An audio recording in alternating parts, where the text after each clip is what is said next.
Hey guys, I'm back. I'm talking about some wide receivers here. I'm doing a little segment on really about trying to decide and analyze and how to project some wide receivers coming into 2020. And this week, I posted on Twitter, who does the fantasy community have a hard time analyzing? And one name came up that I really liked, and I also have a hard time analyzing, and that is Tennessee wide receiver A.J. Brown. This is a breakout wide receiver that really hit it out of the park last year for Tennessee. He was my top rated wide receiver going into 2019, but the perceived landing spot was rough. It wasn't great. We weren't sure if we were getting Marcus Mariota, or I guess Ryan Tannehill obviously came through and made him a very fantasy relevant wide receiver. So if you forget, A.J. Brown had over 1,000 yards, but he had only 52 receptions. That is insane. He had 8 touchdowns, which really also helped his fantasy value, and 84 targets on there. So, I mean, we know that sustainability is not viable. If he only gets 52 receptions again, you're probably going to be unhappy as a fantasy owner, and you have to take him fairly high in fantasy drafts. So, like this last episode, I'm going to kind of work through you. I'm going to go on and do my research and kind of explain how I project these guys, where I see them going in fantasy drafts, and where I should draft them coming up this year. So right now, I'm going to look it up here. A.J. Brown is going at the, 405 and half point leagues. Let me just confirm there. We have, 405, right in between, right sandwich between Coutland, Sutton, and DJ Moore. Guys I really like, right before a guy like Keenan Allen.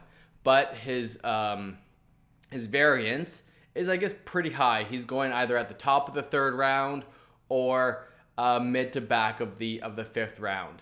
So one thing I like about A.J. Brown versus maybe a guy like DJ Moore or similar to Coutland Sutton is he's the alpha wide receiver. He's the alpha target getter. Where DJ Moore, we love him, but we know Christian McCaffrey is going to get those targets. So how valuable are those targets? Well, in Tennessee, Ryan Tannehill was one of the most efficient quarterbacks in the league. He had a 70.3% completion percentage, which is, a little bit high for his career, but he was always a very good, accurate quarterback. This year, he just pushed the ball a little bit more downfield. And what we do like about A.J. Brown is that he could take any pass to the house. This guy is an absolute monster of a man. If you haven't seen him, of course you have. You've seen him with DK Metcalf right next to each other. Those guys are absolute beasts. Let me get some of the information on AJ Brown in case you don't know. I don't know how informed our listeners necessarily are. And if you found this for the first time, if you don't mind subscribing to our YouTube channel, follow us on socials at snap_fantasy. So one of the reasons I loved AJ Brown, he was a mid-second round draft pick. He went to Ole Miss. His 40-yard dash, he ran a 4.49, which is 69th percentile, but his speed score was 90th percentile at 109.7. This is great. He's a big 6 foot, 226-pound wide receiver, and he projects as that alpha, and we know he is. The hype around Corey Davis in previous years was so real, and then this guy comes in and just takes that number 1 position. So projecting A.J. Brown is very difficult because of those receptions. But I have to say, starting the season, he had a hard time staying on the field for over 40 or 50% of offensive snaps. It took until halfway through the season, week 8 or 9, that A.J. Brown got above that 60% snap. By the end, he was getting 94% of snaps on the field. So that was a big rate of success near the end. He won people championships. If you had him on your teams, he won me a championship in week 16, having a big game. And this is the guy that we want on our teams this year. That guy that projects to be the number 1. He could ascend. If he was a top 10 wide receiver, top 6 wide receiver in the NFL this year in fantasy leagues, none of us would be that surprised. But his ADP reflects the risk involved and the lack of targets, because most of us play in PPR leagues, whether it's half PPR, full PPR, whatever it is, and we play in leagues where it's not a best ball, where you need to make that tough decision if you're going to start A.J. Brown in tough matchups. Last year, he only reached over 10 targets one time. He got 13 targets in week 15, and that was difficult to do, difficult to project. For the most part, as high was 7 or 8 targets right before that, which isn't great. But if a guy gets 7 targets per game, that's exactly 112 targets over a 16-game period. So that's solid. He only had, I believe, 84 targets, and you have to project him to get around 100 targets. If he does, now we're getting into the projections. We're looking at for me, I think it's between 60 and 75 receptions, no problem for A.J. Brown. That's going to be over 1,000 yards. And his touchdowns, whether they were very efficient, I mean, the kicker for Tennessee barely touched the ball. They scored an exorbitant amount of touchdowns when they got into the other side of the field. So his touchdowns to be between 6 and 8 is not outlandish whatsoever. He could get into the 10 if he does become that. If he gets over 10 touchdowns, he is going to be that top 6 fantasy wide receiver. There's no question in my mind. So when you're deciding between guys, I'm deciding on the talent. I've believed in A.J. Brown since the beginning. And that's where you have to go with your fantasy leagues. When you're deciding between a guy like T.Y. Hilton, who is a little bit injured and beaten up, Calvin Ridley, Stephon Diggs, I'm going to lead towards like an A.J. Brown, a young up-and-coming wide receiver. I mean, he's only 23 years old. He's going to probably he has a real chance to show out. Now, later in the drafts, I would say A.J. Brown is still a fairly high-risk play. He's going to be between, for me, if you say Julio Jones is a 10 in the safety, if he's obviously assuming health, A.J. Brown's going to be a 6.5. Just the targets aren't quite there. He's not a PPR fiend. But I said the talent, but let me back up this talent from what we saw last year. He was a 76.9% success rate against contested targets, which is phenomenal. That's one of the best in the NFL. DJ Moore, a guy going right around him, is a 93.3%. So that's a decision you have to make. Do you want a guy that is the alpha in that team, which is still a run-first offense, or do you want a DJ Moore that has a lot more targets? There is a question mark at quarterback. We know Christian McCaffrey is going to be that number 1 target, but DJ Moore is still an alpha wide receiver in my mind.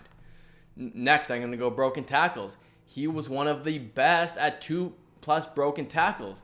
He was phenomenal. 20% of his receptions had a broken tackle, 2 or more. The leader in that category was DK Metcalf and Chris Godwin. But, I mean, A.J. Brown wasn't too far behind them. They were only about 27-25% of 2+ broken tackles. Again, phenomenal research here. Or the research shows how good he is. Next, alignment data. So he was on the outside left 59.4% of the time, which is good. I mean, that's what we like. I think he's that alpha X receiver, that one that's going to really, he's not a slot guy, but he can take that slant to the house. And that's where no one wants to tackle this big monster of a man, no question. Consistency rating, I don't think that's really fair for A.J. Brown. He didn't get on the field till second half of the season. And when he did, again, like I said, he was a league winner. So I'm not too concerned about consistency. I do project him to get many more targets than he got last year, at least 10 to 20 more. Success versus man. You can't guard this guy man. He had almost a 74% success rate. Versus zone, he had a 76.5, but doubled. He was getting double. So if they start doubling him this year, which is quite possible, he only had a 33.3% success rate versus double. So he needs to level up as a second-year wide receiver if he wants to be successful. Now, Corey Davis, although he didn't break out like we hoped, is still a threat. He's still going to be a guy. And obviously we know in Tennessee that Derrick Henry is the focal point of that offense. He's going to get the touches. He got paid. So it's going to be tough. They're going to have to put 6, 7, 8 guys in the box to stop Derrick Henry. So what should leave A.J. Brown getting double covered less and less. And that's what we're really hoping. Versus press coverage, he's successful enough versus press, 71.2% success rate. His favorite routes, flat routes, he was 100% success rate versus the flat. Like I said, the slant, 88.1% versus the slant. Curl route, you can't stop this guy. He's huge, he's big, he's strong, 80% versus the curl. Post route not that great. 9 route, I mean, he ran it, and he's not that DK Metcalf really burner. He only had a 48.1% 9 route success rate. So, I mean, that's not his bread and butter here. So, A.J. Brown is the guy that is very difficult, but I do project him to get many more targets. I think he's going to be one of those guys that pays off his draft position. He's going in the 4th round. So, the getting running backs early, get your running backs early, whether it's the Melvin Gordons. I mean, I still like Leonard Fournette. Get your Josh Jacobs, your Joe Mixons, Aaron Jones. So pass up on the Devontae Adams and the DeAndre Hopkins, because you have a guy in the 4th, or several guys in the 4th, and Coutland, Sutton, DJ Moore, AJ Brown, DK Metcalf are all in that category for me. That makes taking running back early such a successful draft strategy, because they all have really good upside, but the question marks around them makes them fall into the 4th round.